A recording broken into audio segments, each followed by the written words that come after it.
하나님의 말씀 보겠습니다. 신명기 33장 29절 말씀입니다. 33장 29절.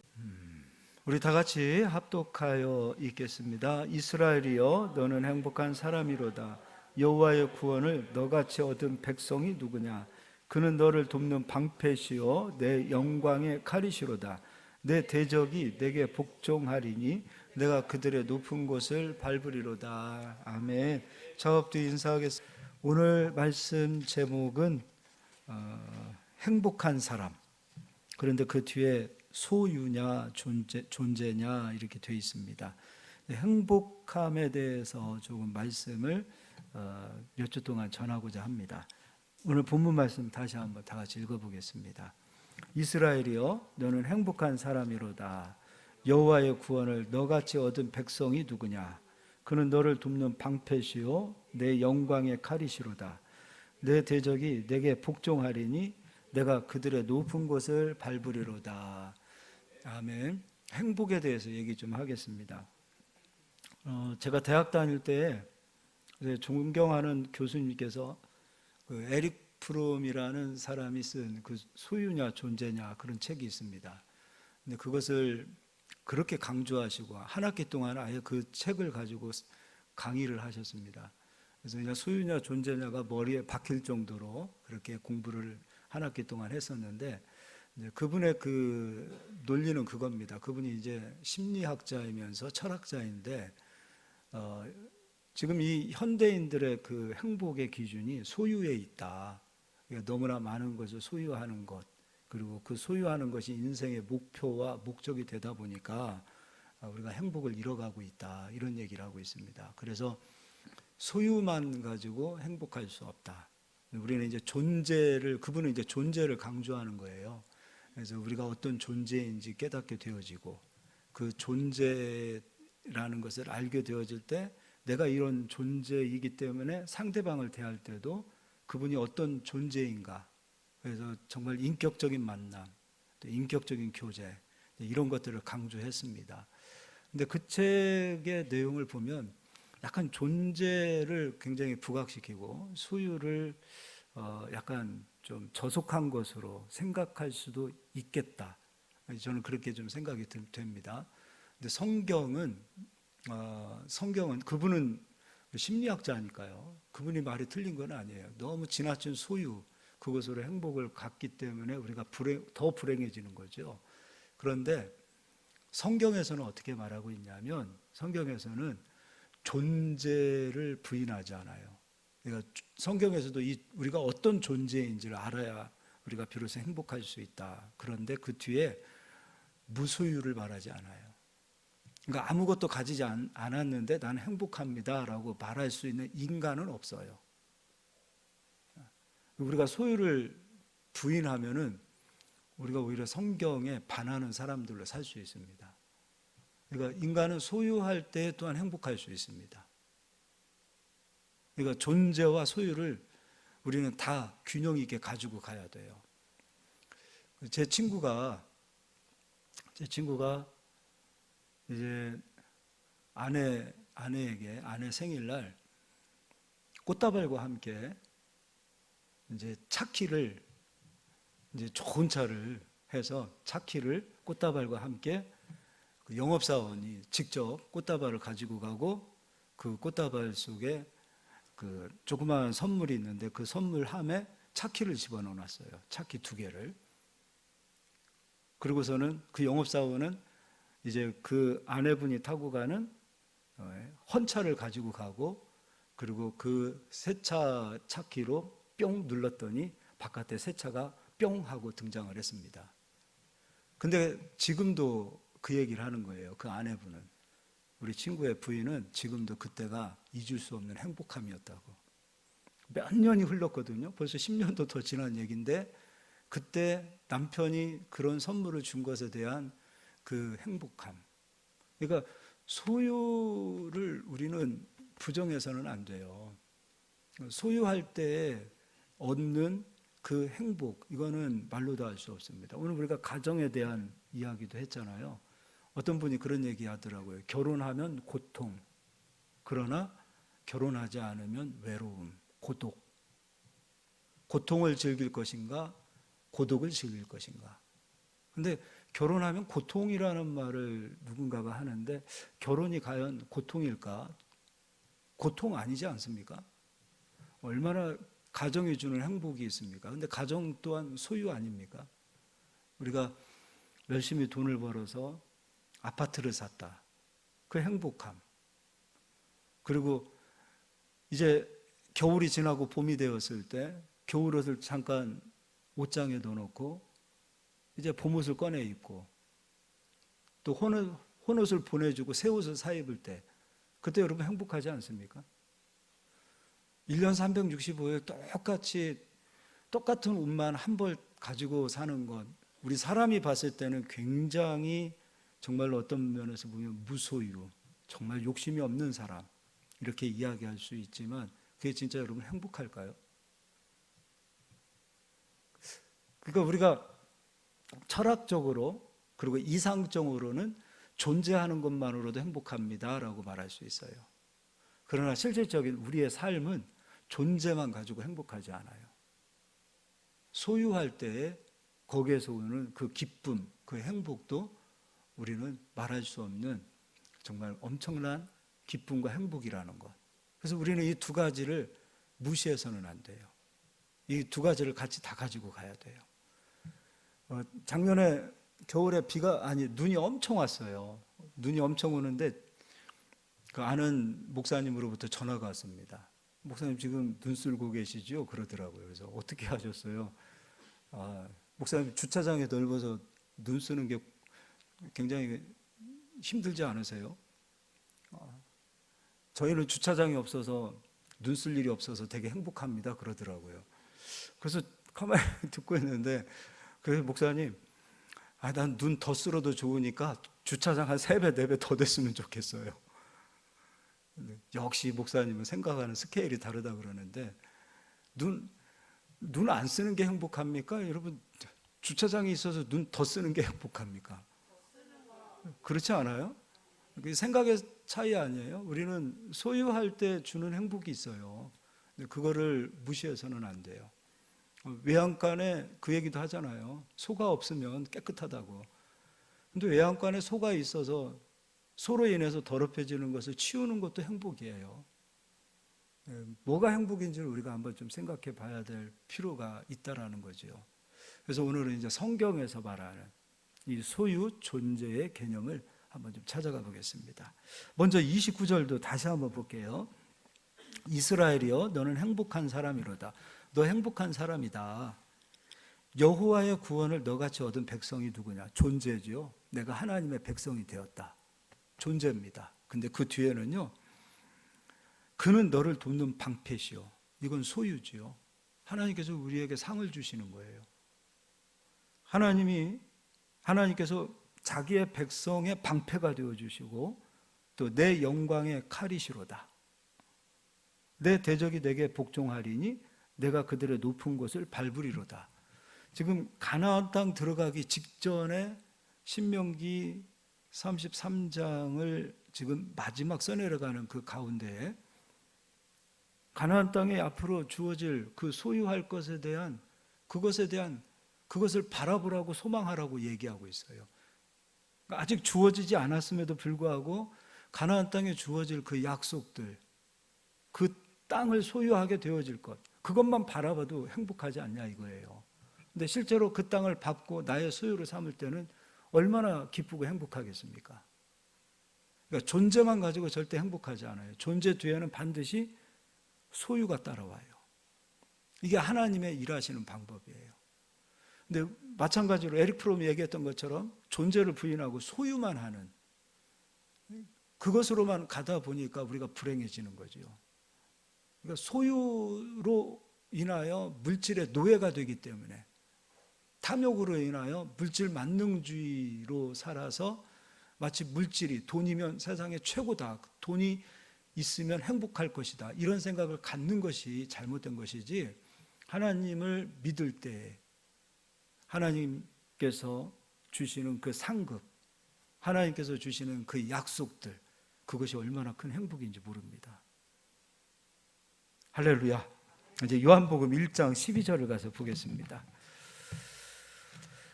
요한복음 1장 12절이에요.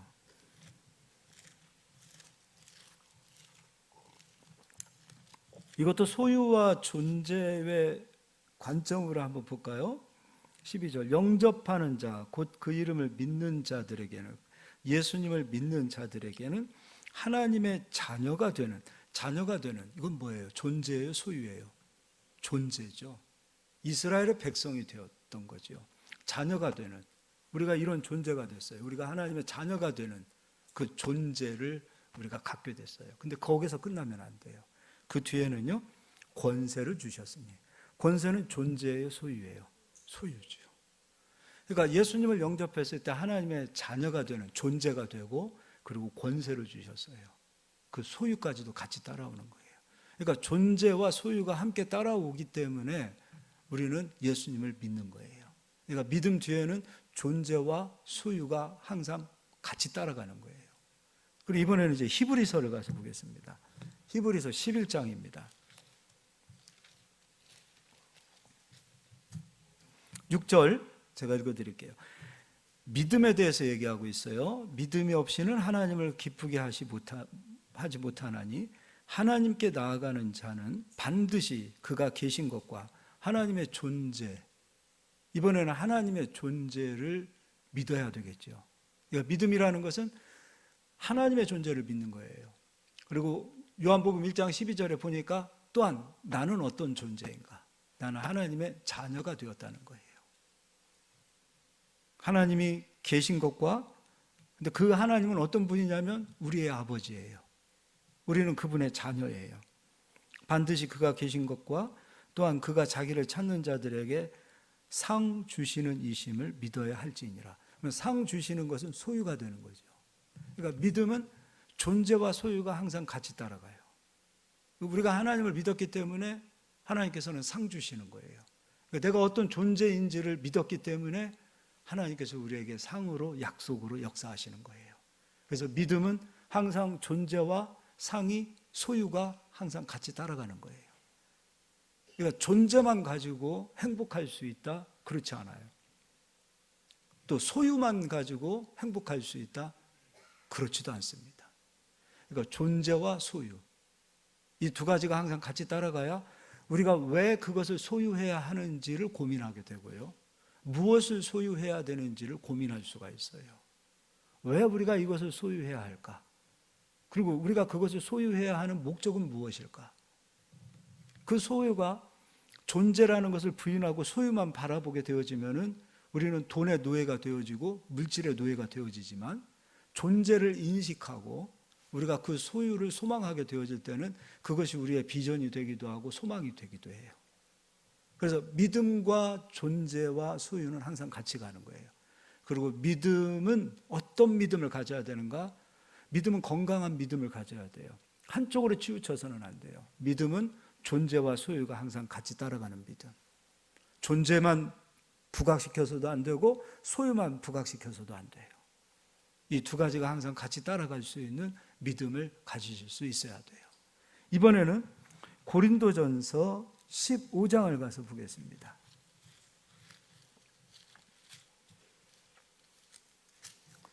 15장 12절부터 읽어드리겠습니다.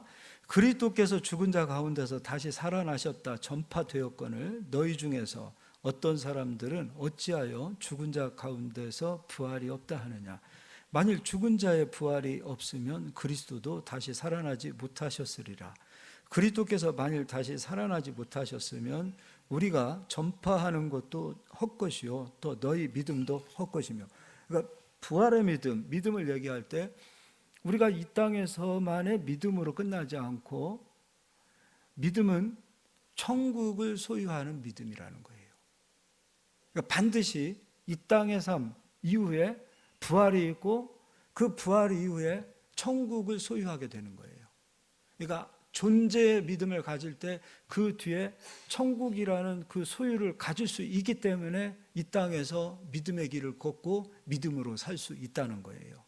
믿음으로 사는데 천국이 없다, 믿음으로 사는데 하나님 나라가 존재하지 않는다. 그렇다면 믿음 자체가 얼마나 허무한 것입니까? 얼마나 믿음 자체가 허무하겠어요. 그 다음에 15절 다시 한번 읽어드릴게요. 또 우리가 하나님의 거짓 증인으로 발견되리니 우리가 하나님이 그리스도를 다시 살리셨다고 증언하였음이라. 만일 죽은 자가 다시 살아나는 일이 없으면 하나님이 그리스도를 다시 살리지 아니하셨으리라. 만일 죽은 자가 다시 살아나는 일이 없으면 그리스도도 다시 살아나신 일이 없었을 터이요. 그리스도께서 다시 살아나신 일이 없으면 너희의 믿음도 헛되고 너희가 여전히 죄 가운데 있을 것이요. 그러니까 다른 말로 큰 틀에서는 천국이라는 상급이 있기 때문에 믿음이 위대한 것이고, 천국이라는 상급이 없다면 믿음 자체가 헛것이라는 거예요. 그러니까 큰 틀에서는 천국을 바라고 있어요. 뿐만 아니라 이 땅을 살아가는 우리들에게 있어서도 믿음 뒤에는 반드시 상급이 따라가요. 믿는 자에게는 이러한 표적이 따르리니, 그 믿는 자들에게 주시는 상급을 끊임없이 말씀하고 계세요. 믿음이 없이는 하나님을 기쁘게 할 수 없나니. 다른 말로 존재와 소유가 함께 되어졌을 때 인간은 비로소 행복을 느낄 수 있다는 거예요. 그럼 존재와 소유를 우리에게 만족하게 채워주는 것이 무엇이냐면 믿음이에요. 그러니까 건강한 믿음을 가져야 돼요. 건강하지 못한 한쪽으로 치우친 믿음을 갖게 되어지면 불행할 수 있어요. 그러니까 인간은 믿음을 가질 때 행복할 수 있고 믿음을 잃어버릴 때 불행해질 수 있어요. 믿음이 있을 때 건강한 행복, 믿음을 잃어버릴 때 불행을 우리가 가져오는 거예요. 그러니까 믿음은 우리를 행복하게 하는 거예요. 그러니까 존재가 행복하게 한다, 소유가 행복하게 한다가 아니라 믿음이 우리를 행복하게 하는 거예요. 믿음은 존재와 소유를 함께 가져오기 때문이에요. 그래서 나는 어떤 존재인가? 그것도 믿음이 있어야죠. 나는 상을 받는데 믿음이 없이는 상을 받을 수 없어요. 그래서 믿음으로 우리는 어떠한 존재인지를 알게 되고 믿음으로 하나님 약속하신 상급을 받을 수 있기 때문에 우리를, 인간을 행복하게 하는 것은 바로 믿음이다. 여러분, 믿음을 가지시기를 바랍니다. 예수님께서 제자들을 책망하실 때가 있었어요. 언제 책망하셨어요? 믿음이 없을 때. 제자들을 보고 예수님이 기뻐하실 때가 있었어요. 언제 기뻐하셨어요? 믿음이 있을 때. 그리고 예수님은 우리가 행복하길 원하세요. 그럼 예수님의 뜻은 우리가 행복하길 원한다라는 것이, 우리가 예수님의 뜻이면 우리가 행복해야 되지 않겠습니까? 무엇으로 행복한 거예요? 존재로? 소유로? 그 존재와 소유가 함께 올 수 있도록 일하는 것이 바로 믿음이기에 우리는 믿음을 가져야 비로소 행복하기에 믿음을 잃어버리지 않기를 예수의 이름으로 축복합니다. 이번에는 야고보서 1장을 보도록 하겠습니다. 야고보서 1장입니다. 2절입니다. 제가 읽어드릴게요. 내 형제들아, 너희가 여러 가지 시험을 당하거든 온전히 기쁘게 여기라. 어려운 일을 만나거든 기쁘게 여겨라. 이유는 무엇인가? 믿음이 있으면 기뻐할 수 있어요. 근데 이 어려운 일을 만났을 때 믿음을 잃어버리면 불행해집니다. 왜 불행해지는가? 믿음이 없어서 불행한 거예요. 믿음이 있다면 이 뒤에 하나님께서 좋은 일로 역사하실 것이라는 믿음을 갖기 때문에 오히려 어려움을 통해서 하나님 일하심을 만날 수 있고 하나님 역사하심을 내가 체험할 수 있기 때문에 어려움을 통해서 오히려 기뻐할 수 있는데요. 믿음이 없으면 그 어려운 일을 통해서 내가 그냥 무너져 버리는 거예요. 살다 보면은 항상 좋은 일만 있는 것이 아니라 어려운 일도 만나요. 근데 그 어려운 일을 만났을 때의 믿음이 진짜인지 가짜인지를 우리는 알 수 있다는 거예요. 시험을 만났을 때 그 사람이 어떠한 마음으로 사는지, 그가 진짜 시험을 만났음에도 기뻐하는 자리에 머물러 있다면 그의 믿음은 진짜요? 시험을 만났을 때 세상 다 무너진 것처럼 포기하고 낭망하고 부정적이고, 야고보 사도가 얘기할 때 성내지 말고 혈기내지 마라 그랬는데 그 시험을 만날 때 오히려 성을 내고 막 혈기를 부리고 일을 그냥 열심히 해서 이렇게 쌓아놓은 것을 다 뒤집어 버리고, 에이 그만해, 우리가 그런 말 하잖아요, 때려쳐, 이런 얘기들로 그렇게 가게 되어진다면 그 믿음은 진짜 믿음이 아니다라고 말하고 있어요. 그러니까 시험을 만났을 때에도 기뻐할 수 있다는 거지요. 왜요? 믿음이 있기 때문에. 믿음은 하나님이 계신 것과 하나님께서는 자기를 찾는 자들에게 반드시 상 주시는 이심을 믿는다고 말하고 있어요. 믿음이 있기 때문에 기뻐하는 거예요. 그래서 3절에 이는 너희 믿음의 시련이 무엇을 만들어내는가? 인내를 만들어내는 줄 너희가 알미라. 인내를 온전히 이루라. 이는 너희로 온전하고 구비하여 조금도 부족함이 없게 하려 함이라. 할렐루야. 그러니까 시험 뒤에, 어려움 뒤에 믿음을 가지고 있는 자들. 근데 이때의 믿음은 어떤 믿음인가? 낭망하지 마세요. 어려운 일을 만났을 때에 세상 무너진 것처럼, 하나님이 나를 버린 것처럼, 나는 우리 그런 얘기 또 잘하잖아요. 난 재수가 없고 운이 없다, 이렇게. 그건 진짜 하나님 마음 없는 거예요. 하나님이 그들 속에 임마누엘로 안 계신 거죠. 왜 우리가 운을 따집니까? 어려운 일을 만나도 믿음을 가지고 내 마음이 흔들리지 않는 상태에 있다면 반드시 그 뒤에는 하나님께서 상으로 역사하십니다. 그 하나님을 바라보고 어려움을 만나도 행복하시고요, 즐거운 일이 있어도 행복하시고요. 야고보 사도가 이런 얘기했어요. 즐거울 때 뭐 하라 그랬어요? 찬송하라. 고난이 올 때 무엇하라 그랬죠? 기도하라. 그러니까 믿음의 기도를 드려야 되고 믿음의 찬송을 드려야 돼요. 우리가 믿음으로 서 있게 되어지면 하나님께서 우리에게 어떠한 것을 주시는가? 행복을 주십니다. 가나안 땅에 들어가기도 전에 너는 행복한 사람이로다. 하나님이 너를 백성 삼으셨다. 하나님이 너의 방패요, 하나님이 너의 칼이 되어주시고 너희가 밟는 모든 땅을 너희에게 주리라. 이거 얼마나 큰 약속입니까?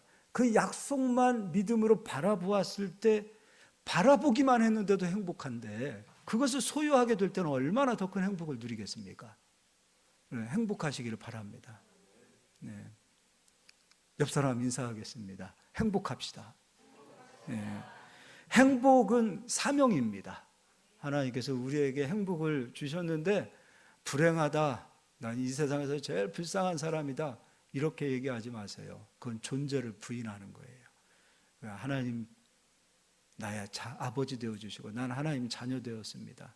그 사실을 믿고 언제나 행복할 수 있기를 예수의 이름으로 축복합니다. 예. 옆 사람 인사하겠습니다. 행복이 힘입니다. 반주해 주세요. 우리 기도 한번 하겠습니다.